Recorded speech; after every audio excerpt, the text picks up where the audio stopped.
ఓ రండి రండి కూకోండి. చీ గిందుట్లోనా గీ సోఫాలు ఎందుకు ఇట్లున్నాయి? గెట్లున్నాయి చాలా సీపు గుండ్ల పోరగా అక్కకి ఇలాంటి అంటే చాలా సేదరా కదక్క. అవు మస్తు శీదర. ఫ్యాన్ ఏమంటారా? దిమాకేనా ఖరాబ్ అయిందిరా? ఫ్యాన్ వేస్తానంటావు అక్క ఎవరనుకుంటున్నావు? ఎవరు? రిచ్చో రిచ్చు. వాళ్ళ దొడ్లో గేదెల్నే ఏసుల్లో పెడతారంట, బేడకళ్ళు వెండి పెళ్ళాలతో ఎక్కుతారంట. అలాంటిది అక్కకి రెక్కల ఫ్యాన్ వేస్తానంటావా? ఎద్దవన్నారా ఎద్దవా? ఏసీయో గీసీయో సీసీయో వేయాలి గాని కదక్క. కరెస్టే నువ్వు అంటంటే మంచిగానే ఉన్నది గంత, మీ ఇంటంటేనే ఎట్లనో ఉన్నది. నా భాష అంత అక్క, అంటుంటే బానే ఉంటుంది, వింటుంటేనే ఒకలాగుంటుంది. క్యాపీ తెస్తారా? ఏను మన ఇంట్లో అక్క కాపీ తగ్గితే కలర్ తగ్గిపోదు. అసలే గ్రామర్ అయితేను యామరు కాదు గిలామరు. అట్టనా? నేను చిన్నప్పటి నుంచి ఇంగ్లీష్ లో కొంచెం ఈక్లే అక్క.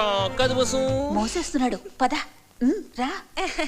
ఇయాల సాయంత్రం మా ఇంట్లో పార్టీ ఉన్నది, పిలుస్తామని వచ్చిన. ఇయాల మా మ్యారేజ్ ఇదే. అంటే పెళ్లి దినమా? దినమేంది గలీజ్ గా, పెళ్లి రోజు అనాలి.